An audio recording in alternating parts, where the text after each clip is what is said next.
Bonjour à tous, merci d'être venus si nombreux. Je pense que le thème vaut le coup. Je ne vais pas présenter Jean-Paul parce que tout le monde le connaît, c'est quand même l'évêque d'Oran. Ils étaient 19 à vouloir rester en Algérie, 19 à vouloir accompagner les Algériens dans leur souffrance pour ne pas les abandonner, comme on n'abandonne pas un malade. Donc 19 qui seront béatifiés le 8 décembre à Oran, sur plusieurs lieux bien sûr. Donc aujourd'hui, Monseigneur Jean-Paul Vesco, évêque d'Oran, désire expliquer cet événement qui aura lieu à Oran face au monde entier. Il expliquera le sens et les enjeux qui pourront tourner autour de cet événement. Voilà, je lui passe la parole, je ne sais pas s'il est prêt. Merci beaucoup, moi je suis prêt, c'est les micros qui ne sont pas prêts. Voilà, donc on va faire avec les moyens du bord, comme souvent, et c'est comme ça que ça marche parfois. En tout cas, avant de commencer, il y a quelque chose qui m'a fait extraordinairement plaisir, d'abord de vous voir les uns les autres. Je suis très touché. Voilà, de vous voir présent parce que c'est un signe d'amitié. Puis j'étais très touché aussi de voir la difficulté qu'il y a eu à obtenir le silence. Parce que il y avait une joyeuse atmosphère et ça dit aussi quelque chose de ce que nous vivons ensemble. Voilà, et pour moi c'était important. Alors effectivement, comme l'a dit Leïla, dans un mois quasiment jour pour jour, enfin dans un mois je serai un évêque heureux quoi qu'il arrive. Parce que la célébration de la béatification de Monseigneur Pierre Claverie et ses compagnons sera derrière. Elle se sera bien passée, mal passée, mais elle sera passée. Ça marche ? On va voir si ça marche. Voilà, elle sera passée. J'avais envie, enfin il me semblait bon, de pouvoir prendre le temps de parler de ce moment, d'essayer de l'expliquer. Nous avons des réunions régulières avec M. le ministre des Affaires religieuses pour préparer ces journées. Et il y a longtemps qu'on prépare cet événement. La dernière fois que nous nous sommes rencontrés, il nous a dit, le collègue qui est là, il m'a dit il faut quand même que je vous avoue, je viens de passer 40 minutes avec des collègues pour leur parler, pour leur expliquer, leur dire ce que c'était que la béatification. Et j'avoue qu'à la fin, je ne suis pas sûr qu'ils aient compris. Voilà. Et il disait aussi, finalement, c'est quand même compliqué à comprendre ce que c'est qu'une béatification en Algérie. Alors, et en préparant le petit exposé que je vais vous faire maintenant, je me suis dit moi aussi que ce n'était pas facile d'expliquer ce que c'est qu'une béatification et ce que c'est que l'événement important que nous allons vivre à Oran le 8 décembre.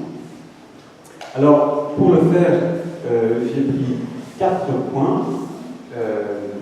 Le premier point, c'est que dit-on quand on dit béatification, tout simplement. Je présenterai rapidement les 19 bienheureux et puis donc, cette béatification ici à Oran pour notre pays, pour notre Église. Dans un troisième point, je présenterai le sens de cette béatification et puis enfin, en quatrième point, je présenterai les enjeux de la célébration même du 8 décembre. Alors que dit-on quand nous disons béatification? Il faut revenir très rapidement au tout premier temps de l'histoire de l'Église, il y a 2000 ans. En fait, entre le début de l'Église et puis l'édit de Constantin en 313, l'Église très forte persécution. Et ça a été plusieurs siècles de persécution par période, mais de façon assez massive.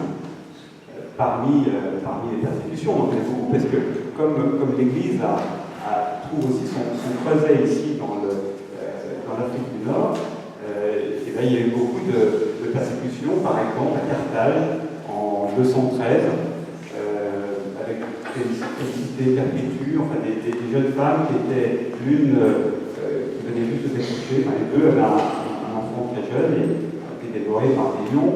Enfin, donc, il y a toute une histoire douloureuse qui est issue de l'Église dans ses premiers siècles. Et ces personnes qui ont été martyrisées sous l'Empire romain, eh bien, elles ont été assez rapidement vénérées, respectées, vénérées, et puis, d'une certaine manière, elles ont acquis un statut particulier, un petit peu d'intercesseur. Voilà. C'est des personnes. Alors, on parle d'un culte des saints, vous entendez sur le mot culte, elles ne sont en rien divinisées, ça n'a rien de tout ça, tout simplement, c'est des personnes que l'on peut prier aussi parce qu'on pense qu'elles font d'une façon particulière l'oreille du Créateur et on peut les invoquer aussi. Elles peuvent faire des miracles, des choses exceptionnelles. Et l'histoire de l'Église s'est construite avec ce culte des saints. C'est une particularité.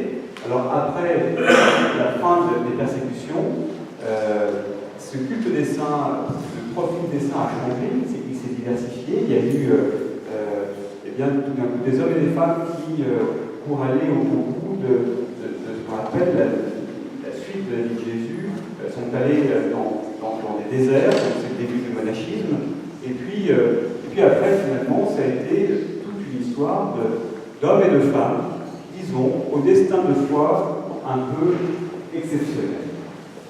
Petit à petit, les choses se sont codifiées, toute une procédure, et on parle d'un procès, pour que quelqu'un puisse une procédure, un procès en canonisation. Alors, dans ce procès en canonisation, il y a des experts, il y a des dossiers, des enquêtes, il y a au moins une fonction que tout le monde connaît parce qu'elle est passée dans le langage populaire. Il y a l'avocat du diable. Ceux qui se font l'avocat du diable ignorent qu'ils participent en fait à cette histoire des procès en canonisation. Alors et c'est fait de façon évidemment extrêmement sérieuse. Par exemple, pour le 19, j'ai vu le dossier, c'est 7000 pages. Voilà. Un dossier de 7000 pages. Donc c'est un vrai travail d'enquête. Et dans ce processus de canonisation qui finit par faire reconnaître une personne comme sainte, c'est-à-dire que l'on peut invoquer, eh bien il y a une étape intermédiaire qui est celle de la béatification. C'est-à-dire qu'avant d'être saint, on est déclaré bienheureux. Donc on se trouve exactement dans ce processus-là, c'est de cela dont on parle.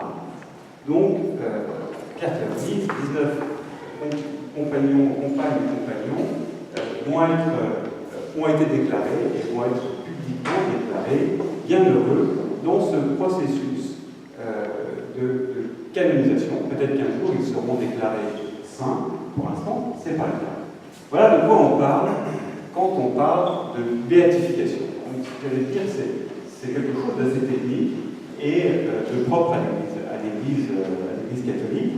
Les saints, depuis 2000 ans, il y en a des multitudes qui sont. Et notre ville de Rouen, parce que les jeunes, avec Saint-Antoine, si on fait la liste de tous les saints, et qui restent encore là quand même, parce que voilà, c'est comme ça. On en a plein de calendriers, et puis j'espère que dans cette assemblée, alors il y a ceux qui ont les bons cachets, ça sera le cas de Pierre Clerny et ses compagnons, mais en fait, voilà, c'est chaque homme, chaque femme est appelé pour nous à la sainteté, c'est-à-dire à réaliser ce que le Créateur, les dons que le Créateur a placés en lui ou en elle. C'est rien d'autre que ça, mais pour certains, parce que c'est un modèle de vie particulier, parce qu'il peut aider l'ensemble à avancer, eh bien, l'Église donne une forme de reconnaissance officielle. Alors tout ça, ça nous mène assez loin de l'Algérie et de sa petite église, me direz-vous. Et vous avez raison. Passer au deuxième point, qui est la question donc des 19 bienheureux. Pour arriver à ces 19 bienheureux, il faut revenir à cette époque, des années 90-2000, qui ont été cette époque que la plupart d'entre vous ici ont connue, ce qui n'est pas mon cas. Voilà, cette époque extraordinairement difficile pour le pays, sur laquelle il est extrêmement difficile de poser des mots, notamment quand on n'est pas de ce pays, quand on n'est pas algérien, quand on n'a pas vécu. Et bien pendant ces années, tout simplement, les membres de l'Église, dont une partie sont ici, dans cette assemblée, les membres de l'Église ont simplement vécu le quotidien de tous les Algériens, voilà, de leurs voisins, de leurs amis. Ils ont, avec le peuple au sein duquel ils vivaient et vivent encore, ils ont partagé les peurs, les espérances, l'absence de jour le jour, quotidien du quotidien, jour après jour. Ils ont partagé les deuils, ils ont partagé les joies. Ils ont simplement, comme tous les Algériens, comme tous les habitants de ce pays pendant cette période, continué à vivre, et c'était en soi un acte de foi. Voilà. Ils n'ont rien fait de plus. Ce qu'ils ont peut-être fait de plus, c'est eu un petit risque de plus, parce que ils étaient chrétiens, ils étaient aussi étrangers, et qu'ils étaient parfois, pour la plupart d'entre eux, placés dans des situations où ils pouvaient être peut-être un peu plus exposés, un peu plus visibles. Voilà. C'est tout ce qui s'est passé. Et dans cette époque-là, dans cette période-là, en 2 ans, entre le 8 mai 1994 et le 1er août 1996, 19 d'entre eux ont été tués. 19 d'entre eux, c'est à peu près 10% des religieux, religieuses et prêtres présents en Algérie à cette période. Donc c'est pas rien. 19 ont été pris, d'autres ont échappé de feu, et puis tous sans exception, ont simplement fait le choix de continuer, alors qu'ils avaient un ailleurs possible, ont fait le choix de continuer à vivre leur vie d'hommes et de femmes dans ce pays, exactement comme les autres habitants de ce pays, l'Algérie. Alors, on va passer simplement rapidement pour que vous puissiez mettre des visages, mais je ne vais pas m'attarder longtemps sur ces 19. Parce qu'en fait, au fond, bien sûr que c'est, comme ils sont morts, c'est eux, et c'est leur mort qui finalement est la cause de cette béatification. Mais évidemment, ceux qui n'ont pas été tués ont vécu la même vie, ont assumé le même risque d'une vie qui pouvait être prise. Alors, c'est simplement les passer, donc on va passer les uns après les autres. Si tu veux. Alors, je vais simplement donner la parole parce que moi, je ne les ai pas connus personnellement. En revanche, ici, dans l'Assemblée, donc tous ceux qui étaient dans cette église de Paul Ezel, le Saint-Léon et le frère Maris, comme les frères Maris qui sont ici, qui s'occupent des textes médicales, qui sont restés les mêmes, ont été assassinés. C'était donc le 8 mai 1994. Ils s'occupaient tous les deux d'une petite bibliothèque au bas de la Casbah. Voilà, une bibliothèque pour les enfants de la Casbah. Voilà, ils ont été tués d'une balle l'un et l'autre. Voilà. La suite. Voilà, les deux autres, c'est alors Sœur Esther et Sœur Estelle. Donc elles ont été assassinées au mois de... Qu'est-ce que tu connais les dates? On se souvient les dates, peu importe. Le 25 octobre. 23 octobre, voilà. Et c'était où? À Babel. À Babel. C'est vraiment l'église de Babel. Voilà. Elles se rendent à la messe, sœurs Augustines, des sœurs espagnoles. Continue. Voilà. Ensuite, le 27 décembre 1994 aussi, donc 4 pères blancs, Jean Chevillard, Alain Langard, Charles Descartes et Christian Chessel, étaient à Tizi Ouzou, ont été assassinés aussi à Tizi Ouzou. Alors, vous vous rappelez, c'était quelques jours, enfin c'était pendant cette période, quelques jours après le détournement de l'avion d'Air France. Voilà. Donc on est dans ce contexte-là, je pense qu'il est bon de le rappeler. Ensuite, voilà. Ensuite, les sœurs Angèle-Marie et Viviane, ce sont des sœurs Notre-Dame des Apôtres. Les sœurs Notre-Dame des Apôtres étaient présentes ici, elles sont toujours présentes à Henrietta. Elles ont été elles aussi en sortant de la messe. C'était quelle époque? C'était avec vous, c'était le 3 septembre 1995. 1995. Avec vous, voilà. Les suivantes. Vas-y.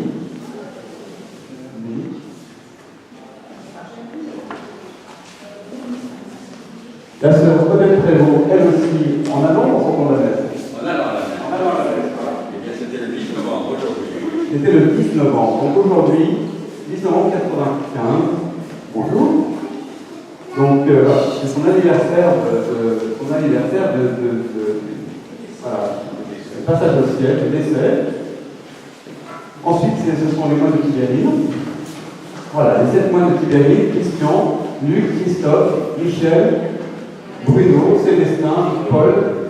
Voilà, les 7. Alors ce sont ceux dont on a beaucoup parlé, parce que pendant 2 mois, on a été sans nouvelles de l'enlèvement et la découverte de leur tête. Ça a été un temps, il y a aussi le film des hommes et des dieux. Voilà.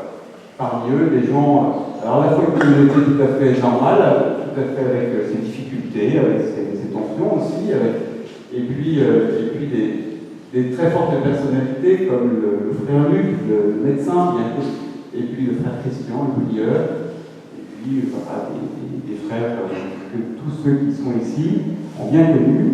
Je dois simplement dire que le soir de leur enlèvement, Thierry Becker, qui est ici, était présent dans le monastère. La sœur Gabrielle aussi, est-ce qu'elle est là, la sœur Gabrielle? Elle est pas là.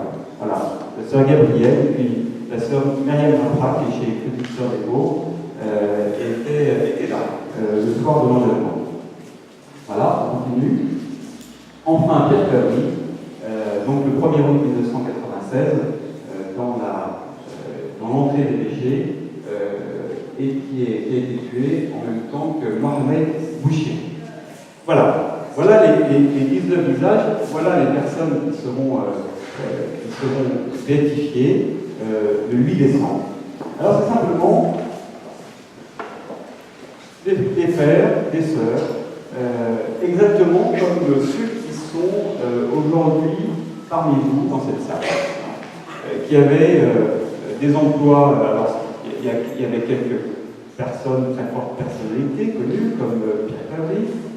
Il y avait aussi des sœurs qui, pendant des décennies, s'occupaient d'un atelier de couture, comme ici. On a un atelier de couture, enfin voilà, une vie toute simple, comme celle qui est vécue encore aujourd'hui par les mêmes. Paul Lessizier, jésuite, que un certain nombre ont connu ici à Oran, disait: nous étions des gens ordinaires placés dans une situation extraordinaire. Et je crois que c'était vrai, pas simplement pour les membres de l'Église, je pense que c'était vrai évidemment pour tous les habitants, pour tous les Algériens pendant cette période. Cette période de grande difficulté, on se révèle dans cette période-là. Et on trouve des forces particulières. Moi qui suis arrivé après, juste après, en 2002, je dois vous dire que j'ai assisté à quelque chose d'assez particulier, peut-être pas si facile que ça à vivre pour les membres de l'Église, que je découvrais. C'est le retour à une vie normale. J'ai vu mes frères et sœurs revenir à une vie normale, avec joie et avec une certaine difficulté, parce que comme tous les Algériens, pendant des années, il fallait tenir au quotidien, tenir, continuer, avancer jour après jour, et puis à un moment, tenir jusqu'au bout. Et puis à un moment, après le bout, il y a une vie qui redevient normale. Et quand une vie redevient normale, il y a aussi, quand on s'est transcendé, voilà, on retrouve aussi ces petits défauts, on retrouve aussi, on se réassouplit un peu. Vous savez, quand on a été, quand on a dû vivre une épreuve, et puis après l'épreuve disparaît, on change. Et moi j'ai vu mes frères et sœurs que je connais, retrouver des petites animosités, des petites frictions qui étaient complètement oubliées quand on était dans le feu d'action. Et tout d'un coup, le quotidien faisait l'humanité revenir. Pour se résumer sur ce que nous avons, tout cela, ils sont ici dans cette salle. On pourrait prendre par exemple Bernard, pour expliquer ce que c'est qu'une béatification. Prenons Bernard, puisque tout le monde le connaît un petit peu ici. Tout le monde sait que Bernard a à peu près toutes les qualités qu'un homme peut avoir. Il est attentif, généreux, donné, bienveillant, enfin, toutes les qualités, mais toutes ces qualités ne font pas de lui un bienheureux. Voilà. Avec toutes ces qualités, le pape ne l'aurait pas déclaré bienheureux. En revanche, Bernard aussi, pendant toutes ces années, chaque jour, a ouvert le CDES. Et il a permis que cette institution-là continue à fonctionner. Voilà, jour après jour. Il était particulièrement exposé parce qu'il était tous les jours à la même place, parce qu'il était très identifiable, et que, évidemment, il aurait pu être une cible possible, et qui aurait fait un peu plus de bruit, parce que voilà, ça aurait été l'Église, et ça aurait été... grâce à Dieu, il est toujours avec nous aujourd'hui. Mais voilà, si il était arrivé, si sa vie avait été prise, même si Bernard n'a pas toutes les qualités que je viens de dire, même s'il a quelques défauts, même s'il avait quelques défauts, il serait quand même béatifié. Voilà. La question n'est pas, on ne parle pas d'hommes, de femmes exceptionnels, qui sont sans défaut, on parle simplement d'une attitude, et en fait, à travers ces personnes-là, d'une attitude de toute une Église dans une période placée dans une situation particulière. C'est de ça dont on parle quand on parle de béatification. Alors jusque-là, tout irait bien. Et à la vraie dire, personne, membre de cette Église, n'avait pensé au sortir de ces années-là, qu'il pourrait se passer quelque chose de l'ordre de ce que nous allons vivre. Tous ces frères et ces sœurs ont simplement vécu leur vie naturellement. Pour eux, il n'était pas question de vivre différemment cette période. Et finalement, la vie reprenait son cours et on allait continuer sans plus en parler, comme c'est le cas de toutes les familles d'Algérie. Et voilà que, en l'an 2000, il y a eu dans l'Église catholique un grand jubilé. 2000 ans, symboliquement, après la naissance de l'Église. C'est bref. Le pape Jean-Paul II a lancé toute une grande année avec des demandes de pardon sur tout ce que l'Église avait pu faire de mal. Et puis, il a organisé à Rome, au Colisée, une célébration pour ce qu'il a appelé les martyrs chrétiens du XXe siècle. Et voilà que, à cette célébration, à la grande surprise de tout le monde, le pape Jean-Paul II a invité les familles de ces 19 à participer à cette célébration. Et pendant son homélie, il a mentionné, est-ce que c'était les moines de Tibérine? C'était les moines de Tibérine. Il a mentionné les moines de Tibérine au nombre des martyrs chrétiens du XXe siècle, alors qu'aucun des membres de l'Église n'y aurait simplement pensé. Et c'est finalement cette espèce de provocation du pape. Si le pape dit ça, évidemment l'Église est obligée de le recevoir. C'est cette provocation du pape Jean-Paul II, l'interpellation plutôt, qui a fait que Monseigneur Tessier, archevêque d'Alger, avec un certain nombre d'autres, se sont posé la question de savoir s'il fallait effectivement prendre au mot le pape Jean-Paul II et s'engager dans cette procédure que j'ai évoquée en première partie. Ça n'allait pas du tout de soi. Ça n'allait pas du tout de soi, et il y a eu de très grands débats au sein de l'Église, avec des pour et surtout beaucoup de contre. Finalement, et je viendrai, j'expliquerai ces pour et ces contre, c'est tout à fait dans ces pour et ces contre de l'Église, il y a le sens et les contresens possibles autour de cette béatification. Finalement, Monseigneur Henri Tessier a décidé d'engager cette procédure en béatification. L'argument qu'il a emporté était que, comme je vous l'ai dit, il faut des décennies, voire des siècles. Et ce que s'est dit Monseigneur Tessier et ceux qui l'entouraient à ce moment-là, c'était qu'il fallait que la génération qui avait vécu ces événements puisse témoigner que ce dossier soit constitué. Et après, il appartiendrait aux générations suivantes de voir ce qu'il adviendrait de tout cela, mais il y avait un devoir de mémoire qui était à faire immédiatement par ceux qui avaient vécu ces événements. Et c'est comme ça que cette procédure a été engagée.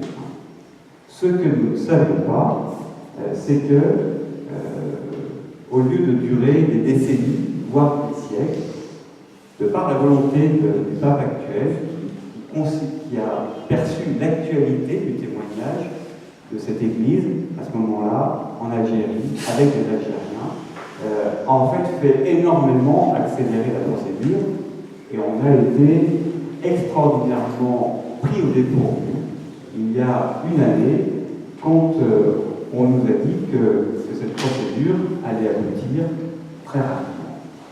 Alors voilà, c'était mon deuxième point, c'était ces 19. Qu'est-ce qui s'est passé en Algérie? Des gens ordinaires, vous avez vu simplement leur visage, des gens comme tous ceux qui sont ici dans cette salle, des membres de l'Église qui sont ici. Une Église qui n'aurait jamais imaginé solliciter ce type de célébration et de reconnaissance, et qui est comme interpellée par le pape, et qui finalement décide de conserver une mémoire pour que ce soit rendu possible. Alors maintenant, je vais passer à mon troisième temps. Je peux passer à la suivante. Voilà. C'est les 19, on va les laisser là, comme le sens et les contresens de cette célébration, de cette béatification.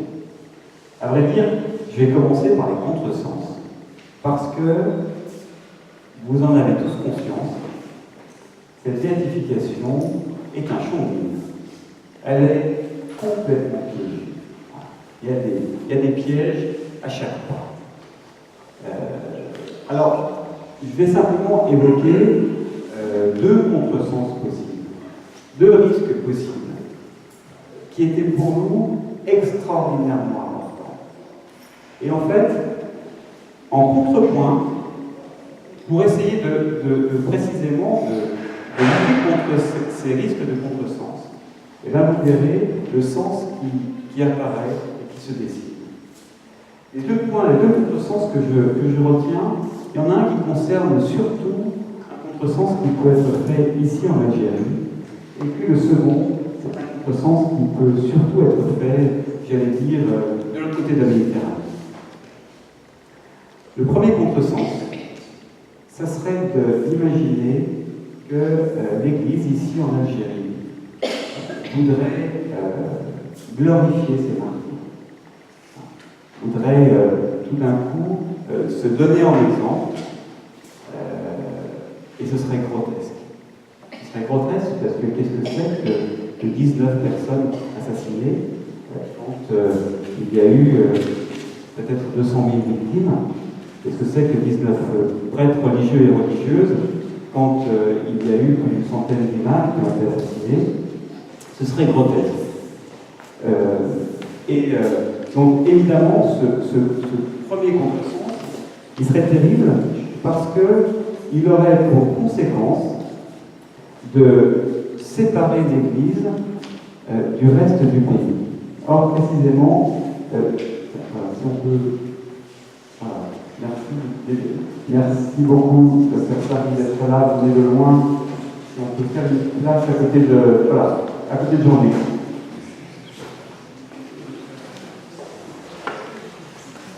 Voilà, merci beaucoup. Voilà. Premier contresens, c'est celui-là. C'est une église qui, tout d'un coup, s'auto-glorifie, alors que, évidemment, ça serait grotesque, et qui, s'auto-glorifiant, se sépare du reste des Algériens et du pays. Ce contresens est une église aussi qui, à force de se séparer, qui, en s'auto-glorifiant, finalement, parle d'elle-même. Alors ça c'est vrai que ce risque-là, c'était le risque majeur qui faisait qu'une grande partie des membres de l'Église étaient opposés à cette béatification. Celui-là, il nous fait terriblement mal parce que si tout d'un coup cela survenait, si tout d'un coup l'Église d'Algérie apparaissait comme voulant s'auto-glorifier, et non se couperait de nos ennemis. Et c'est exactement le contraire de ce que nous voulons faire. Et au contraire, alors le sens qui naît de ce contresens, c'est qu'en fait, en mettant le projecteur sur ce qui est vécu comme expérience de cette Église dans ce pays, eh bien ça en révèle le sens aussi. Ça en révèle le sens. C'est-à-dire que maintenant, cette béatification fait que ce qui est vécu par cette Église, qui se veut non prosélyte, et en général, c'est pas compris. C'est pas compris par une immense majorité de personnes qui ne comprennent pas ce que l'Église catholique fait dans ce pays, alors sans chercher à convertir les musulmans. Eh bien, cette béatification, elle dit ce qu'ont vécu ces 19, et à travers ces 19 églises, vaut comme modèle de vie pour des chrétiens dans leur relation avec les musulmans. Il y a une forme de reconnaissance officielle de la façon dont nous vivons notre foi, ici en Algérie. Et ça n'a vraiment pas toujours été le cas. Et donc, en soi, rien que pour ça, pour nous, comme modèle, alors à l'intérieur de l'Église, ça vaut la peine. Voilà. Ça vaut la peine que finalement, les regards soient braqués sur cette vie toute simple que nous partageons les uns les autres, parce qu'effectivement, et qu'il y ait une reconnaissance officielle sur la valeur de ce qui est vécu. Et puis évidemment, à travers ça aussi, ça pointe, ça met en lumière non seulement la façon dont les chrétiens, l'Église entend vivre ici en Algérie, mais aussi la façon dont nous vivons ensemble les uns et les autres. Si je reviens à l'exemple que j'ai pris de Bernard, oui, évidemment, le fait que Bernard ait gardé ouvert le CDS pendant toutes ces années-là a de la valeur. Alors ça, on peut le voir de l'extérieur, on peut le voir de loin. Ce qui se voit moins de loin, c'est que si Bernard a fait ça, c'est pas par un espèce d'héroïsme. Il a fait ça tout simplement parce qu'il y avait des Abdelkader et tant d'autres qui venaient étudier au CDS. Il y avait Bernard, il était comme tous les autres, Bernard, comme tous les autres.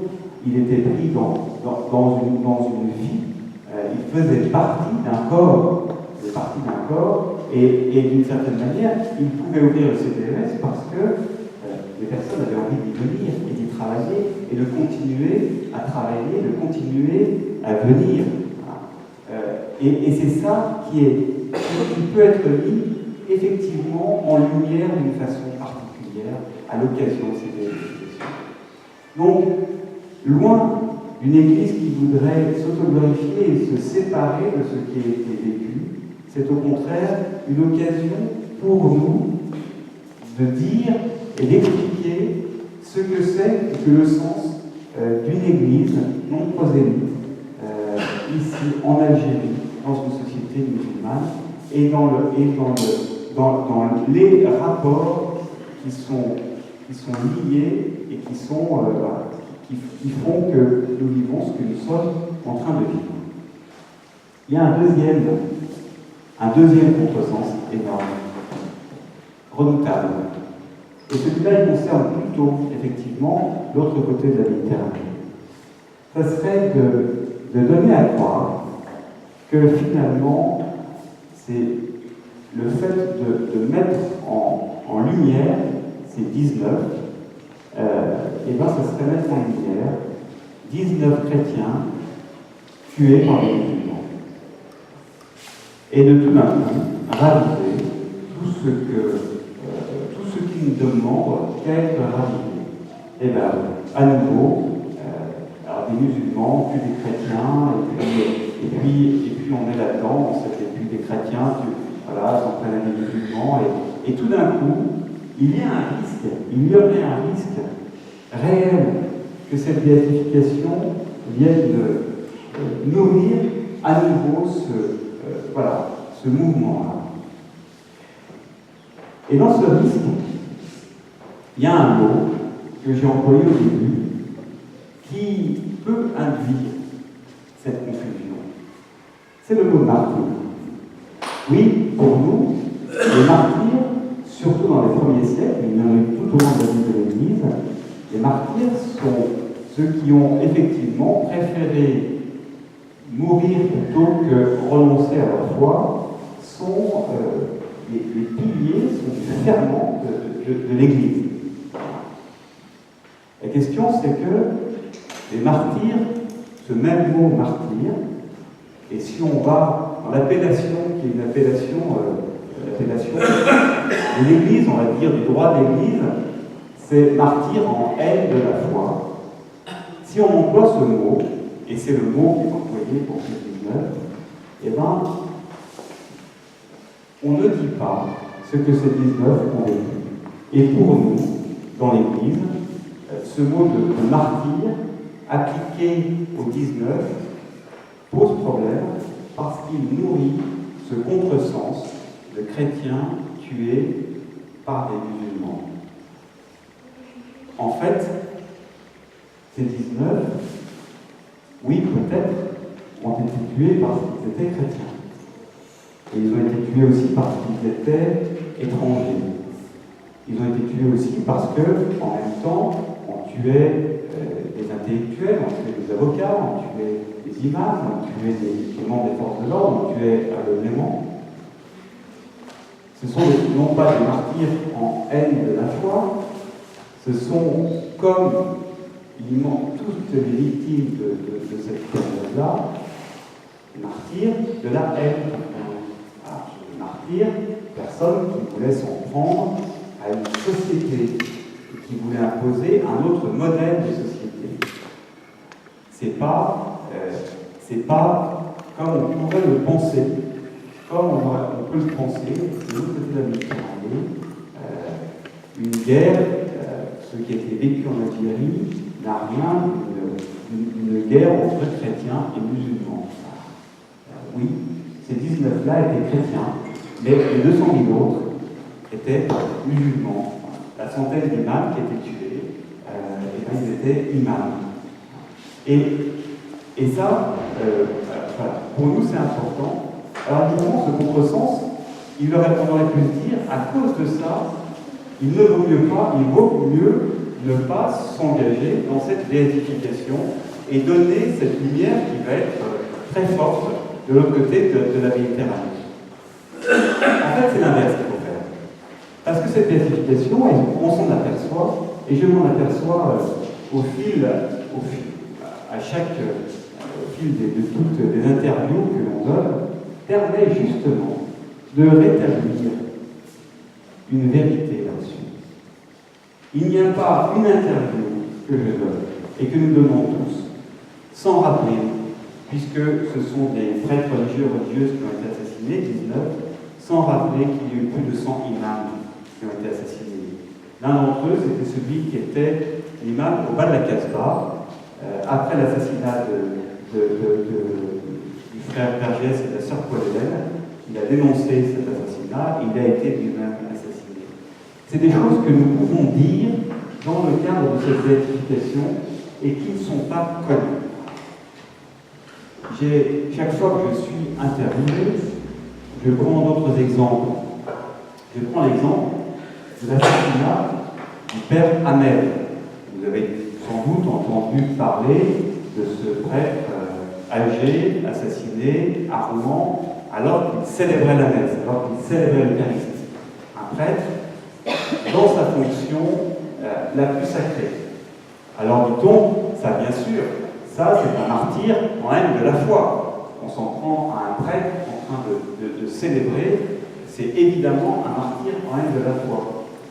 Et je dis non. Il n'y a pas de différence. Ce qui a été atteint, c'est pas, on s'en est pas pris à un prêtre, on voulait déstabiliser une société. Et dans les attentats qui ont été vécus en France, il y en avait eu un juste avant qui était l'attentat de Nice, un 14 juillet, fête républicaine, fête tout court. Eh bien, évidemment que porter atteinte à cette fête et porter atteinte à Jacques Hamel, au père Hamel, pour moi, ça relève de la même volonté. Je suis sûr que ce que se sont dit ceux qui ont assassiné le père Hamel alors qu'il célébrait la messe, c'était de se dire, cette société chrétienne déchristianisée qui ne croit plus en rien, quand même, si on touche à ce symbole-là, peut-être qu'enfin, là, elle va réagir très fort. Voilà. 14 juillet, on avait essayé, on en avait fait plusieurs, on avait touché la police aussi. Hein. Vous vous rappelez, en France, enfin, en petit, ce qui s'est passé en très grand en Algérie. En France, quand on est allé chercher, quand on a tué un couple de policiers et qu'on est allé chercher chez eux. Voilà, on a assassiné l'homme et la femme, le mari et la femme chez eux. Voilà. Qu'est-ce qu'on faisait? On déstabilisait une société. Et en fait, c'est de ça dont on parle. Et il est bon de pouvoir dire ça, de pouvoir, à l'occasion de ces béatifications, de pouvoir dire que la question, ce n'est pas des chrétiens qui ont été le sens vraiment. Ce n'est pas des chrétiens qui ont été tués par les musulmans, ce sont des chrétiens qui ont été tués avec les musulmans. Et ça change tout. Voilà. Le sens de cette béatification, c'est qu'il y a des hommes et des femmes qui, au risque de perdre leur vie alors qu'ils avaient une possibilité de partir et d'échapper, au risque de leur vie, ont continué à vivre avec des hommes et des femmes qui étaient leurs amis, qui étaient le peuple auquel ils étaient envoyés. Voilà. C'est ça le signe de cette béatification. C'est ça que nous voulons montrer. Voilà. C'est cette vie avec, qui fait sens, qui faisait sens hier et qui fait extraordinairement sens aujourd'hui. C'est la raison pour laquelle le pape François a considéré que c'était important de donner ce témoignage-là. Le sens de cette vie ensemble jusqu'à la mort. Cette vie ensemble, elle a été donnée, ce signe de la vie donnée. Évidemment qu'il a beaucoup de force quand c'est entre des personnes donner sa vie. Pour ses amis, pour nous, c'est le sommet de l'évangile. Et quand ces personnes sont en plus de religions, de cultures différentes, peut-être de pays qui se sont affrontés entre la France et l'Algérie, qui parlent français, ça a un sens encore beaucoup plus grand.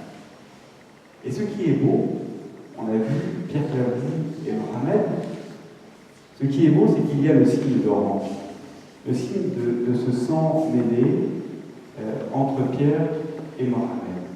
Et pour moi, je suis très heureux, j'y reviendrai après, que cette béatification se tienne à Oran, parce que cela va permettre de mettre en lumière, non pas simplement les chrétiens qui, au risque de leur vie, ceux dont la vie a été prise et ceux dont la vie aurait pu être prise, qui sont restés auprès de musulmans, mais il y a aussi ce jeune musulman qui a perdu la vie et assumé pour rester aux côtés d'un chrétien, l'évêque d'Oran.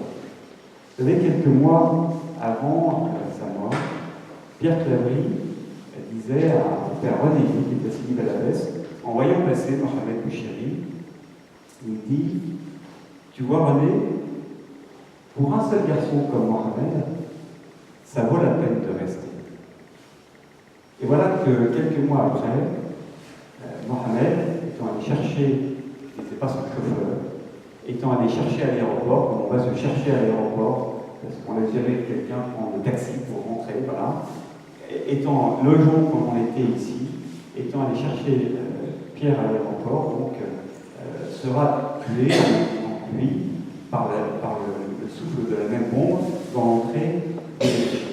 Et voilà que on va retrouver dans ces effets un carnet. Et dans ce carnet, il y aura un petit texte, je cherche l'original, un petit texte qui est un testament spirituel. Et ça a un prix inestimable, parce que quand on fait son testament spirituel, ça veut dire qu'on envisage sa mort. Alors l'envisager, un autre l'avait fait avant, c'était Christian de Chergé, le prieur des moines de Tibérie. Ce testament, il avait frappé le monde. Évidemment, c'était le testament d'un homme dans toute sa maturité spirituelle. C'était un homme qui, d'une certaine manière, avait déjà accompli sa vie. Ce qui est frappant dans ce testament de Mohamed Bouchiri, c'est que ça vient d'un homme qui a 22 ans, un jeune qui a 22 ans, un jeune qui a toute sa vie devant lui. Je vais vous le lire, et je le lirai, le 8 mai. Je le lirai, le 8 décembre, pardon, je le lirai devant les caméras du monde. Et ça aussi, c'est le signe des béatifications.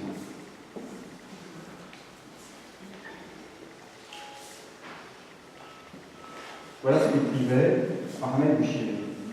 Au nom de Dieu, le clément, le miséricordieux, avant de lever mon stylo, je vous dis, la paix soit avec vous. Je remercie celui qui va lire mon carnet de souvenirs. Et je dis à chacun de ceux que j'ai connus dans ma vie que je les remercie. Je dis qu'ils seront récompensés par Dieu au dernier jour. Adieu à celui à qui j'aurais fait du mal, qu'il me pardonne. Merci à celui qui me pardonnera au jour du jugement. Pardon à celui qui aurait entendu de ma bouche une parole méchante. Et je demande à tous mes amis de me pardonner en raison de ma jeunesse. C'est beau quand même. Mais en ce jour où je vous écris, je me souviens de ce que j'ai fait de bien dans ma vie. Que Dieu, dans sa toute-puissance, fasse que je lui sois soumis et qu'il m'accorde sa tendresse. Voilà. Si la béatification de Monseigneur Pierre Claverie et de ses 18 compagnons et compagnes religieux et religieuses permet de mettre en lumière cette relation-là, ne serait-ce que celle-là, qui est simplement une des centaines de relations qui ont fait le quotidien du membre de la vie, du membre de notre Église. Eh bien, ça vaut la peine de prendre le risque des contresens. Et en fait, à vrai dire, ce contresens, une Église qui s'auto-glorifierait, qui glorifierait ses propres quelques martyrs quand il en a eu 200 000, le risque de cette démarche, le risque de cette béatification qui ferait que on la penserait comme des chrétiens tués par des musulmans, je m'aperçois, j'en avais terriblement peur. Et plus je suis interrogé, parce que je suis beaucoup interrogé, plus je réponds à mes interviews, plus il y a de débats, plus je m'aperçois que le sens éclate et que ces fausses pistes qui viennent logiquement dans la tête ou qui sont instrumentalisées, de part et d'autre, on peut instrumentaliser ces béatifications, eh bien ça vaut la peine. Ça vaut la peine de donner au monde aujourd'hui ce témoignage d'une vie ensemble jusqu'au don de la vie. Et ça, c'est le fond, c'est le fond de ma foi, c'est le fond de ma conviction. Si cette béatification sert à ça, si on peut le faire depuis Orient, alors ce sera vraiment mieux. On aura fait au moins un petit pas. Alors je reviens maintenant au quatrième point. L'enjeu de la célébration de cette béatification ici à Orient. Une béatification, vous savez, c'est comme une décoration. Il y a le décret qui donne une décoration, et puis après, il faut la recevoir. Tant qu'on ne l'a pas reçue, elle n'existe pas.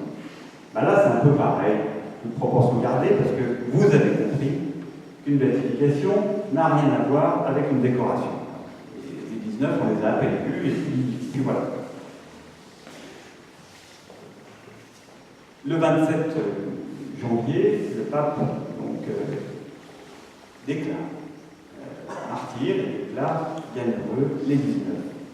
Mais il faut que cette déclaration soit célébrée publiquement. Et là, il s'est posé deux grosses questions. La question du temps et la question du lieu. Pas rien, hein, l'espace et le temps. Donc, c'était des grosses questions. La question du temps d'abord, parce qu'il est très inédit, il est très rare. Alors, ça l'est un peu plus maintenant, mais qu'une béatification intervienne si peu de temps après la mort des personnes. 20 ans, c'est rien. Mais il est surtout absolument inédit qu'une telle célébration puisse toucher, comment dire, une mémoire aussi sensible d'un pays. Ça, 20 ans après, c'est quelque chose d'extraordinairement délicat. Et donc, évidemment, vous avez compris que le témoignage de ces 19, de cette vie ensemble, que les paroles de Pierre Claverie, j'en ai quelques-unes que je voudrais vous lire, peut-être à la fin, s'il nous reste du temps, elles ont du sens pour le monde aujourd'hui, mais qu'il était extrêmement difficile de pouvoir, ici, maintenant, 20 ans après, alors que toutes les familles sont marquées, alors que les cœurs sont encore blessés, pouvoir célébrer, dire quelque chose, témoigner de quelque chose si peu de temps après, et le faire alors qu'en plus, effectivement, on le fait voilà. Ces événements concernent un peuple qui est, dans son immense majorité, musulman. Question du temps, c'est une question qui nous a divisés à nouveau. C'est-à-dire que, pas divisés, mais qui a fait, pas divisé, mais qui a nécessité entre nous un débat. Est-ce que c'était bien le moment? Ou est-ce qu'il n'aurait pas fallu attendre beaucoup plus longtemps? Alors, grâce à Dieu, on n'avait pas grand-chose à dire. On n'avait pas grand-chose à dire. Mais il n'empêche que cette question du temps, ça n'allait pas de soi du tout. Alors, ça veut dire, là aussi, chaque fois, il y a un inconvénient et l'avantage qui va avec l'inconvénient. L'inconvénient, c'est qu'on puisse à nouveau réouvrir des plaies. À un moment où, justement, elles se cicatrisent doucement. L'avantage, c'est qu'effectivement, on parle de quelque chose qui concerne la vie d'aujourd'hui. Voilà. Ce temps, il implique pour nous énormément de délicatesse. J'espère Et cette rencontre ici est là pour vous le dire à tous. J'espère que nous ne serons pas. J'espère que cette célébration ne sera pas indélicate et douloureuse. Ce temps, c'est le temps où, jusqu'à maintenant, l'Algérie est engagée depuis maintenant 10 ans, 18 ans, une douzaine d'années, dans un processus légal de réconciliation. Où finalement, il y a peu de paroles qui sont posées, parce qu'il y a peu de paroles possibles. Bien dans ce contexte-là, il va y avoir des paroles qui sont posées. On va effectivement faire mémoire d'un passé comme je viens de le faire, exactement comme je viens de le faire, mais ces paroles, elles sont là pour dire que la violence n'est pas la seule issue à la violence, que la haine n'est pas la seule réponse à la haine. Qu'à la violence, il peut y avoir une offrande de vie. Il peut y avoir, des paroles qui font du bien, des paroles qui reconstruisent. Et c'est ça aussi l'enjeu de cette béatification, dans un temps aussi court. Sachez simplement que nous ne sommes pas inconscients de ce risque-là. Et pour nous, la célébration de cette béatification est un véritable défi. On n'y va pas comme à la fête. Je ne suis pas en train, alors qu'effectivement, ça repose beaucoup sur les épaules d'une petite équipe ici à Oran, et donc aussi sur les miennes, je ne suis pas en train de préparer, nous ne sommes pas en train de préparer une belle fête et une grande fête. Non, pas du tout. On est en train d'essayer de rendre audible au monde entier un témoignage d'une vie ensemble jusqu'au risque de la mort entre chrétiens et musulmans. Et on pense que ce témoignage, aujourd'hui, il a du sens au moins autant qu'hier. Il y avait donc ce défi énorme à cause du temps, très peu de temps qui a séparé les événements et la célébration de cette béatification. Il y avait une deuxième question qui tenait au lieu. Où allons-nous célébrer cette béatification? Et là aussi, il y a eu débat. Normalement, une béatification est célébrée dans le pays où les bienheureux ont vécu.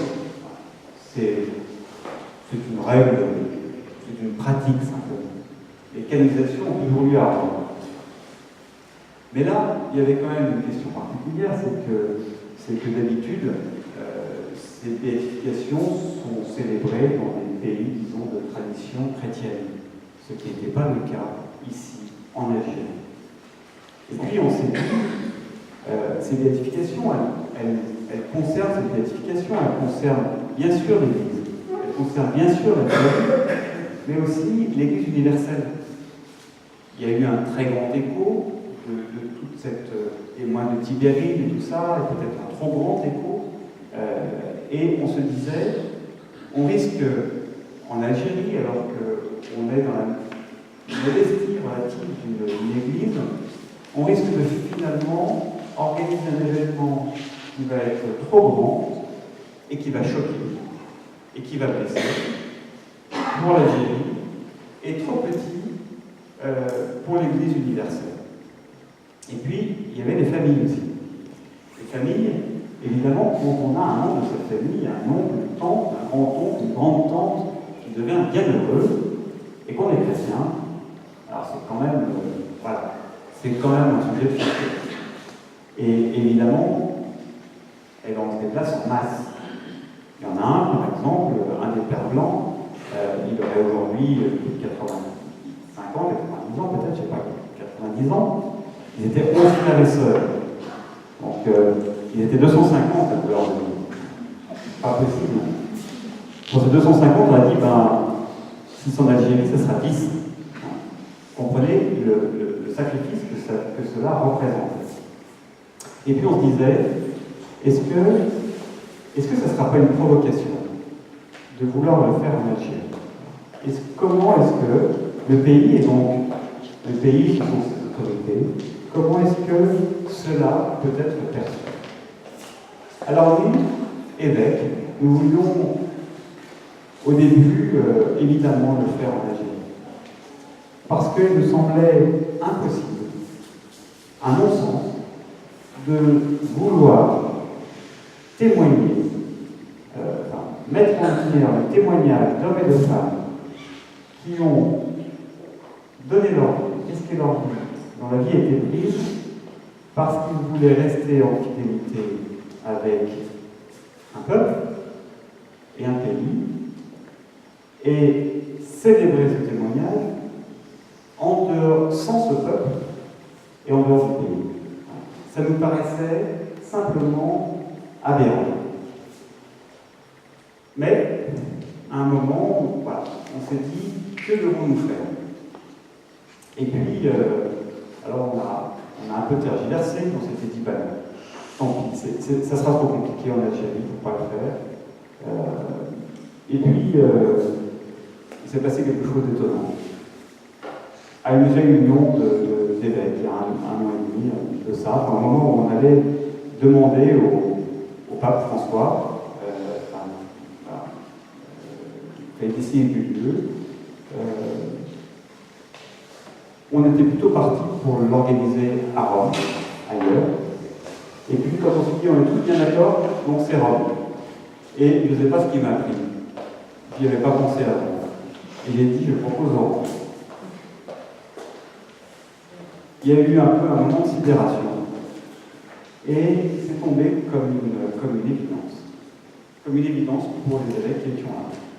Et alors évidemment, ça pouvait se justifier pour au moins deux raisons. La première, c'est que la cause s'appelle Montserrat Clavi, parce qu'il était évêque, et ses compagnons, donc le faire dans la vie où il a vécu, où il est mort, a du sens. Et puis la deuxième raison, c'était le signe du sang mêlé de Pierre et Mohamed, qui permettait de mettre en évidence immédiatement, sans grand discours, le sens de cette béatification. Nous sommes allés voir le ministre des Affaires étrangères et pour lui, il n'y avait pas de question. Voilà. Pour lui, il n'y avait pas de question. Cette célébration devait être vécue en Algérie et Oran était la bonne ville pour ça. Voilà. Nous avons eu ce soutien et nous l'avons aujourd'hui très concrètement. Si je n'étais pas là, je serais en ce moment avec M. Louali qui est en visite à Santa Cruz. Je ne pouvais pas, je dis, j'ai quelques amis, à 16 heures, je ne pourrais pas être là-haut, déléguer quelqu'un, mais on prépare les services de la ville, de la wilaya, les autorités du pays sont partie prenante. Et pour nous, j'allais dire, c'est un vrai soulèvement. Bien sûr pour l'organisation, mais surtout parce que nous avons perçu qu'il y a un véritable soutien. Et vraiment, croyez-moi, il est très difficile, et nous avons passé des mois à essayer à nourrir cette question du lieu, et entre nous, il y a eu énormément de débats, savoir si c'était juste. Nous voulions faire ce qui est juste. Et tout d'un coup, plus ça va, plus les échos qui nous sont rendus, c'est que ce qui n'aurait pas été juste, c'est que cette histoire-là, que nous allons livrer, raconter au monde, et qui a du sens, et qui touche l'Algérie, et bien qu'elle soit racontée hors d'Algérie. Donc, je suis en pleine confiance maintenant pour vivre cet événement. On est maintenant dans l'organisation concrète. C'est évidemment extrêmement lourd, extrêmement difficile, parce qu'il y a énormément de contraintes. La célébration va être principale, va se dérouler sur la place de Santa Cruz, parce que c'était là où nous avions le plus de place. Mais évidemment, ça sera un peu compliqué parce qu'on sera le 8 décembre, il peut faire un peu frais, voire même il peut pleuvoir un peu. Voilà, donc c'est quand même, il faut monter 1 millier de personnes là-haut. Voilà. Donc ça sera assez compliqué à organiser. Il y a à peu près 500 personnes qui viennent de l'étranger, entre les membres des familles religieuses, entre ceux qui sont concernés d'une façon ou d'une autre, et puis voilà, et puis évidemment des Oranais, évidemment l'ensemble des membres de nos diocèses aussi. Et puis il y aura ici, en même temps, le 8 décembre à 13h, une retransmission. Et un grand nombre d'entre nous seront ici. Parce que précisément, il n'est pas possible d'acheminer tout le monde à Santa Cruz, c'est trop compliqué, les déplacements. Mais en tout cas, si jamais tel ou tel d'entre vous veut venir participer à cette célébration, à 13h, il y aura ici des listes sur lesquelles vous pouvez inscrire votre nom. Parce qu'effectivement, il faudra forcément avoir un badge pour cela. Donc, si jamais vous voulez. Mais donc maintenant, on est dans l'organisation concrète de cette célébration. Je suis heureux d'avoir eu cette occasion de pouvoir en parler entre nous. C'est la seule manière que nous avons trouvé de pouvoir,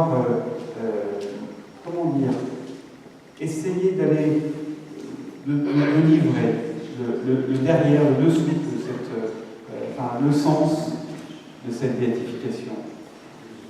D'essayer de vous dire aussi la conscience que nous avons du risque qu'elle représente, les contresens qui sont possibles, et de sentir que quand même le sens l'emporte sur le risque de contresens. Donc sachez que nous avions à cœur, en tous les cas, que ce soit depuis l'Algérie, que ce soit en Algérie, même si peu d'entre nous pourront être présents, que ce soit en Algérie, que cette béatification soit célébrée, et que ce soit depuis l'Algérie, que ce message, que ce signe de fraternité, plus fort que les différences religieuses, soit posé. Pour nous, c'est extrêmement important qu'on puisse dire. Et c'est le sens aussi de cette béatification. Au XXIe siècle, il n'est plus possible de continuer à placer la différence religieuse comme une séparation entre les hommes et les femmes de ce monde. Cette béatification, elle est aussi simple que ça, le message. Il est tout simple. Il tient dans ces quelques mots. C'est ça que nous voulons dire. Et finalement, eh bien, l'occasion va nous être donnée de le dire, et de le dire ensemble. Nous comprendrons, j'espère, qu'il sera possible de comprendre ce que les membres de cette Église, depuis des décennies, vivent ici dans ce pays, et qu'ils ne le vivent pas, et qu'ils ne pourraient pas vivre s'il n'y avait pas une réciprocité de l'amitié, une réciprocité de l'amour, une réciprocité du soutien. Ce qu'ont vécu tous ceux qui ont traversé cette décennie noire, ces 10 années, c'est qu'ils se sont tous, à un moment ou à un autre, sentis protégés par leurs voisins, par leurs amis, où qu'ils étaient. Ça sera plus difficile à donner en temps, mais chaque fois que la parole nous est donnée, c'est ce que nous disons et réaffirmons.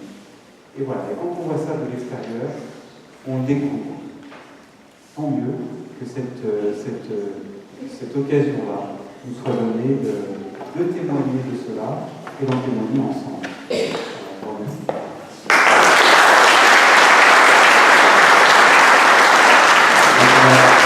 Pour le 10e anniversaire, des panneaux qui sont simplement repris de ses propres paroles, de ses propres écrits. Et je vais simplement vous en lire pour terminer. J'ai eu le témoignage de testament spirituel de Mohamed.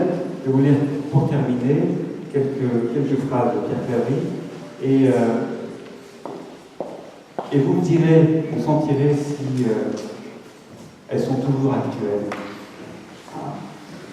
Et Pierre Ferry écrivait: le maître mot de ma foi est aujourd'hui le dialogue, non par tactique ou par opportunisme, mais parce que le dialogue est constitutif de la relation de Dieu aux hommes et des hommes entre eux. Si ce dialogue aujourd'hui, si cette parole-là, elle pourrait être écrite aujourd'hui, elle n'a non seulement pas pris une ride, mais elle a peut-être encore gagné, malheureusement, en actualité. Vous allez en lire une autre. Découvrir l'autre, vivre avec l'autre, entendre l'autre, se laisser façonner par l'autre. Cela ne veut pas dire perdre son identité, rejeter ses valeurs. Cela veut dire concevoir une humanité plurielle, non exclusive. Cette humanité plurielle, c'est celle dont nous avons infiniment besoin aujourd'hui. C'est pour ça que ces béatifications, peut-être qu'elles viennent très tôt, mais pour moi, elles ne viennent pas trop tôt, parce qu'il n'est jamais trop tôt pour pouvoir relire ces paroles. J'en lis une dernière et j'en aurai terminé. Non seulement j'admets que l'autre est autre, sujet dans sa différence, libre dans sa conscience, mais j'accepte qu'il peut détenir une part de vérité qui me manque et sans laquelle ma propre quête de vérité ne peut pas aboutir totalement. Voilà ces paroles. Voilà. Et ça, c'est notre héritage commun. Parce que il n'aurait pas pu, Pierre Claverie n'aurait pas pu avoir ces paroles s'il n'avait vécu ici. Vivre ici pour nous chrétiens change notre manière d'être chrétiens. Vivre pour moi en tant qu'évêque ici change ma manière d'être évêque. Et je suis sûr que pour vous, avoir des amis chrétiens change votre manière d'être musulman ou musulman. Nous ne sommes pas des plus mauvais chrétiens pour autant. J'ai l'orgueil de penser que je suis peut-être plutôt un meilleur chrétien que je ne serais si je n'étais jamais sorti de mon bocal de chrétienté. Et je ne crois pas que vous soyez de moins bons musulmans parce que vous entrez en amitié et en communion avec les chrétiens.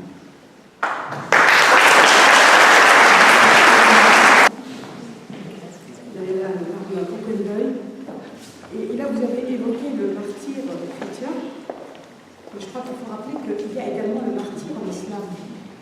Le meilleur exemple illustré par Mansour Hillaj, qui était mort en 922 et qui a été tué par des théologiens musulmans.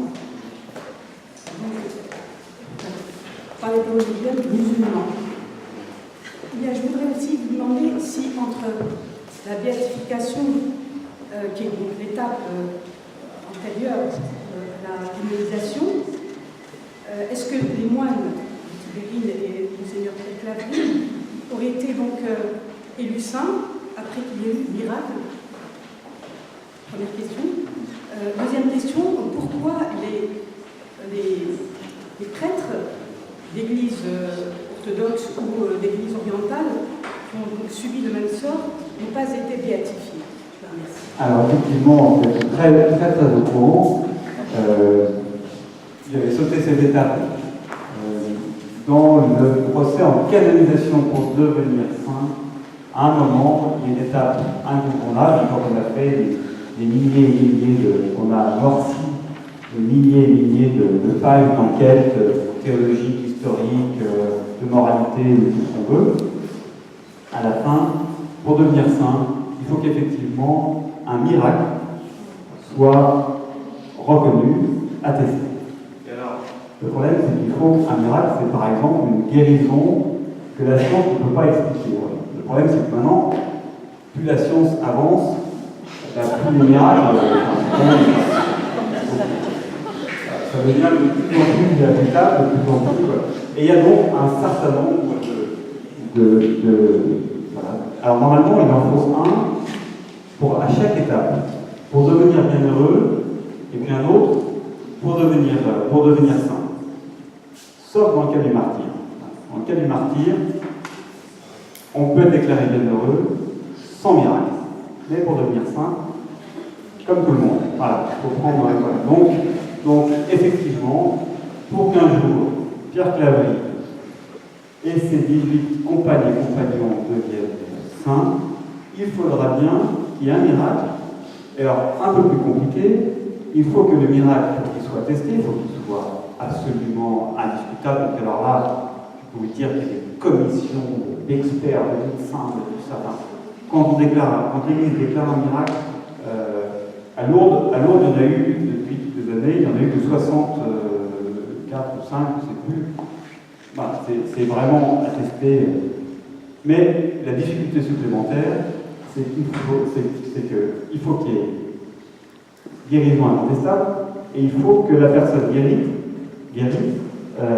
ait invoqué et demandé le soutien de tel saint. Et là, il faudra le demander aux 19 ensemble. Donc il faut qu'ils se mettent d'accord pour le même miracle. Parce que si on prie que Pierre Claverie et on dit vous avez été guéri, alors qui est-ce que vous avez invoqué? Pierre Claverie, ça ne vaut pas. Parce qu'il fallait invoquer les 19 d'un coup.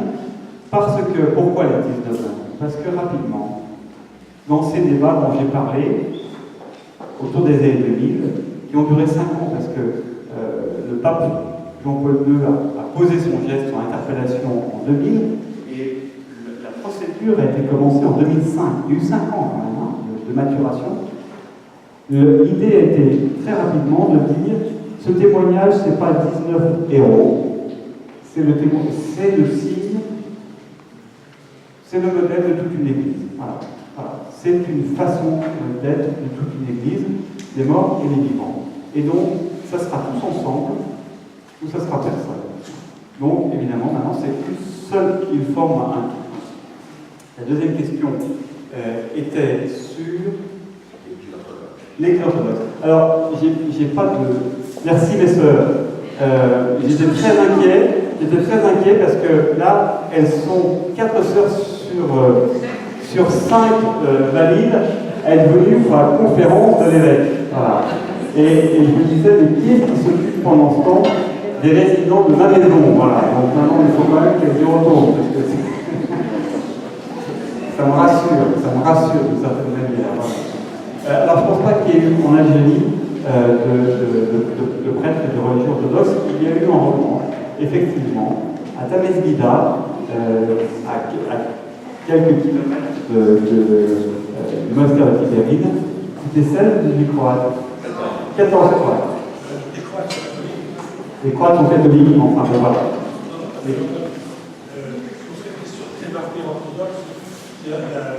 Dans le monde en général, chaque église a ses procédures. Voilà. Mais en Algérie, c'est vrai que ceux dont on aurait pu parler, c'était effectivement les 14 Croates catholiques qui ont été assassinés 2 ans avant les mois à peu près. Dont vous venez d'en parler, parce qu'elle provient avant tout un vivre ensemble entre les hommes et entre les êtres humains. Peut-on penser qu'un jour un monseigneur du Var pourrait faire partie d'être un bienheureux, parce que lui s'est inspiré dans toute sa vie de Saint-Augustin et surtout de la cité de Dieu. De poser cette question et donc de citer Monseigneur Duval. C'est vrai que la béatification, là, ils sont marqués parce qu'ils sont morts de mort violente. Et la béatification, on voit aussi pour des personnes dont la trajectoire de vie est exceptionnelle. C'est le cas de Monseigneur Duval. Il est mort de façon naturelle et un peu violente aussi, parce qu'il est mort le jour où il a appris la découverte des corps des moines. Et il a été inhumé en même temps que les moines. La messe de funérailles était la même. Voilà. Donc, voilà. Qu'est-ce qui s'est passé? Mais il y a une forme de violence là aussi. Et c'est vrai que, si vous voulez, le cardinal Duval, ce que je voulais dire, c'est ça, mériterait, mais beaucoup mériterait. Et puis, voilà, je pense qu'il faut dépasser complètement les personnes. Effectivement, la façon dont le cardinal Duval s'est situé comme pasteur de l'Église à ce moment-là de basculement et de l'émergence de l'Algérie d'aujourd'hui, de l'Algérie indépendante, est remarquable. Mais voilà, c'est là ce qui est donné comme modèle pour les chrétiens, ce signe-là, on pose un signe. C'est celui-là qui est original, qui est cette façon de vivre ensemble, puisque l'on l'a dit. Je pense que c'est ça qu'il faut retenir. C'est ça que le Saint-Père veut donner comme modèle pour les chrétiens, et ça pour nous c'est extrêmement important. La béatification, elle touche tous les églises. Et ma deuxième question,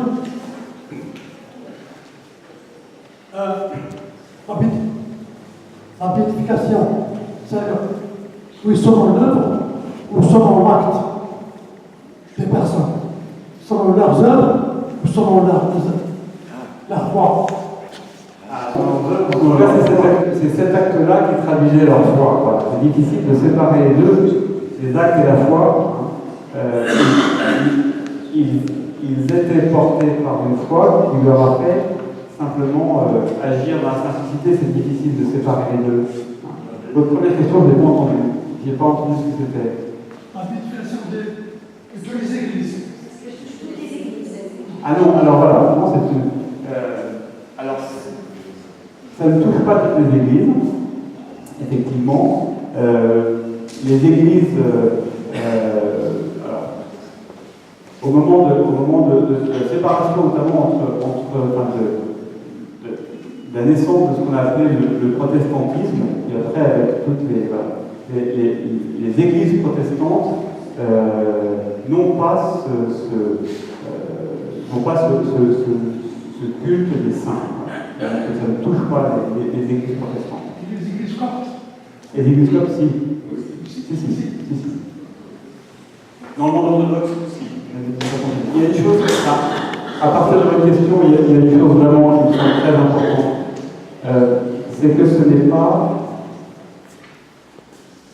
C'est pas leur mort. Alors, on n'est pas en train. C'est leur vie. C'est leur vie. C'est le témoignage de leur vie, et à travers le témoignage de leur vie, le témoignage de tous ceux qui ont vécu la même chose et qui sont simplement dans la vie qui a été préservée. Le fait qu'ils soient morts est comme une vérification de la vérité de leur vie. C'est-à-dire que ça a été jusqu'à la mort. Mais ce qui compte, ce n'est pas la mort, c'est cette vie, cette fidélité à une vocation, à un idéal de vie, jusqu'à l'épreuve de la mort. Mais on n'est pas, on compare pas les morts, c'est pas la question. La question n'est pas de savoir comment ils sont morts, pourquoi ils sont morts. C'est ce qui, par exemple, laisse absolument de côté toutes les questions. Et je suis heureux parce que finalement, on ne les voit pas trop ressurgir. On n'a pas trop ces articles que je craignais beaucoup, notamment, je craignais beaucoup en France, sur mais alors qui a tué les moines de Tibère. C'est pas la question. La question, justement, cette béatification, elle met en lumière le pourquoi, le pour qui aussi, du choix des moines de rester là où ils étaient. On se fiche de savoir qui, comment, par qui, pourquoi ils ont été tués, c'est pas l'objet de la béatification. Parole. Je voudrais enfoncer ce clou-là justement dans la suite de la question sur les mérites. Demain, il va y avoir une célébration du 11 novembre. On va rendre hommage à des soldats qui sont allés se faire tuer pour la France. Et il se trouve que je suis invité à cette commémoration ici. Et je réfléchissais au sens que ça a, et en analogie avec ce qu'on va célébrer dans l'Église. Moi, ce qui m'intéresse longuement, c'est aussi de penser aux déserteurs, aux objecteurs de conscience, aux lutins, à tous ceux qui ont refusé d'aller se faire tuer. C'est intéressant aussi de penser à ceux qui ont eu une démarche en conscience pour refuser la guerre, d'une façon ou d'une autre. Ce n'est pas une question de jugement, mais il y a des personnes qui se sont appuyées sur leur conscience pour faire ça, pour poser cet acte. Pour moi, c'est la source de la liberté. Et c'est aussi ce qui a conduit des personnes de cette église d'Algérie à rentrer en France. Soit parce qu'elles ont écouté leur capacité humaine, soit parce qu'elles ont continué d'obéir à leur supérieur majeur, qui leur disait toi tu rentres. Et donc elles ont évité la mort peut-être. En tout cas, elles ne sont pas reconnues ni comme des martyrs, ni comme des gens courageux pour avoir resté. Voilà. Je pense aussi à ces gens-là.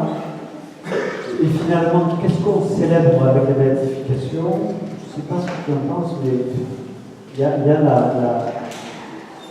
le choix religieux, le choix d'une vie, ce que tu disais, le choix de la liberté, le choix de s'appuyer sur sa conscience, quoi qu'en disent les autres, et sans aucun mérite, sans s'attacher à aucun mérite, tout est grâce. La béatification, c'est un don, c'est pas quelque chose qui est gagné, qui est sué, voilà. Je ne sais pas si... Excusez-moi. Thomas et vous, d'abord ce que tu viens de dire en terminant, on a compris que la béatification c'est quelque chose de l'ordre de la grâce et du don, c'est pas quelque chose de dû ou du gagné ou de obtenu. Je pense que ça c'est très bon. Et je te remercie d'avoir parlé de ceux qui à ce moment-là, dans l'Église, ont dû quitter. Je pense que c'est très important. Parce que pour moi, c'est ceux qui je suis d'accord avec toi, ils font partie de ceux ils ont quitté pour deux raisons, et ça c'est très important, et ça touche beaucoup pour ceux qui ont vu le film des hommes et des dieux. Il y a ce discernement, et à un moment, face à la peur, il n'y a qu'une seule attitude, c'est celle du respect. Et c'était extraordinairement beau d'avoir eu, et il y en a qui ont une humilité de reconnaître que ce n'était pas possible pour eux de continuer à vivre sous une pression qu'ils ne pouvaient pas supporter. Et effectivement, comme toi, j'ai envie de dire chapeau bas. Et puis il y a une deuxième catégorie que tu as évoquée aussi, qui sont ceux, et on en a, elle n'est pas ici, je ne sais pas si c'est son nom, qui ont vu, qui souhaitaient rester, et à qui leurs supérieurs ont demandé de rentrer, et qui, au nom de l'obéissance, ont dû quitter leurs amis, leurs voisins, et donner l'impression de déserter. Et je pense que ça a été extrêmement difficile et douloureux. Merci. Merci beaucoup pour cet éclairage qui complète une conversation que j'ai eue avec Père Thierry hier à table à propos des béatifications qui me rendaient un peu sceptique, mais maintenant je comprends mieux. Merci de cet éclairage. Merci à Maître Ra d'avoir invoqué la mémoire de l'ancien Duval, parce qu'effectivement, on peut penser à lui très fortement quand on voit ces 19 personnes qui sont ses héritiers ou ses compagnons. Et la question que je pose là maintenant, d'une part, c'est effectivement ce paradoxe de faut-il une mort violente pour devenir bienheureux, puisque finalement, Monseigneur Duval, n'étant pas mort de manière violente, ne sera jamais bienheureux. C'est une sorte de paradoxe, je trouve, par rapport à l'histoire de cet homme. Et par ailleurs, j'ai peut-être une démarche, parce que je n'ai pas bien compris. Tu as évoqué le fait que cette béatification était extrêmement rapide entre le moment du décès des personnes concernées et de leur béatification. Et je n'ai pas bien compris, je trouve ça très bien, mais je n'ai pas bien compris la raison pour laquelle effectivement les choses se sont un peu accélérées, entre guillemets, pour les 19 bienheureux dont il est question. Je n'en sais rien. Je n'en sais rien parce qu'on a tous été pris, de cours, à vrai dire. Il peut y avoir plein de raisons. Il y a un pape, François, qui aussi, peut dire d'un coup, sentir que c'est important et qui dit je veux que ça avance. Voilà. Et donc, quand il veut que ça avance, le cardinal était responsable parce qu'il y a un dicaster, un ministère de la cause des saints, des causes des saints. Donc, vous avez dit, quand vous avez reçu, vous avez dit ce dossier est sur un fast track, donc sur une voie rapide. Voilà. Donc, c'est tout ce que je ne veux pas t'en dire plus que ce que je sais. Voilà. Il y a aussi un postulateur, parce qu'il y a un homme qui doit faire avancer le dossier, qui est efficace. Il y a aussi un peu un changement du temps dans notre monde. Tout va plus vite. C'est-à-dire que, voilà, attendre. Je ne pense pas que dans 100 ans, qui aurait. Finalement, l'avantage, c'est que maintenant, on se rend compte que c'était un risque, c'est aussi une chance de pouvoir vivre cet événement pour ceux qui ont vécu ici. Voilà. Je crois que ça, c'est vraiment important. Alors, vous avez évoqué Maître Bahal et toi, Amalia, vous avez évoqué le cardinal Duval. Il y a une deuxième personne que j'aurais volontiers mis au rang des bienheureux, même s'il est encore vivant, c'est Monseigneur Tessier. Voilà, c'est Monseigneur Tessier, parce que ça a été. Voilà. Oui, Monseigneur Tessier, il a été parce qu'il est directement lié à ce lieu, à cette période. Voilà. C'était le père, c'est celui qui a célébré 18 obsèques de ces religieuses et prêtres. Et le 19e, c'était son frère évêque Laurent qui, dès qu'il y avait un attentat, arrivait immédiatement à Alger pour être avec lui. Et cet homme continuait à être à la tête de cette église, à rester debout et à se dire mais quand est-ce que ça va s'arrêter? Pour moi, j'ai un respect absolument immense. Alors je le connais, mais très sincèrement, oui, Pierre Claverie a été assassiné. Henri Tessier n'a pas été. En tant qu'évêque, je préférais infiniment être assassiné que être évêque avec un frère, une sœur, un prêtre, un membre de l'Église assassiné. Voilà. Je pense que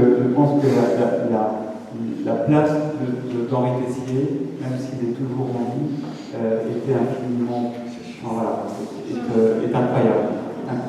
Et pour moi, c'est un respect absolu.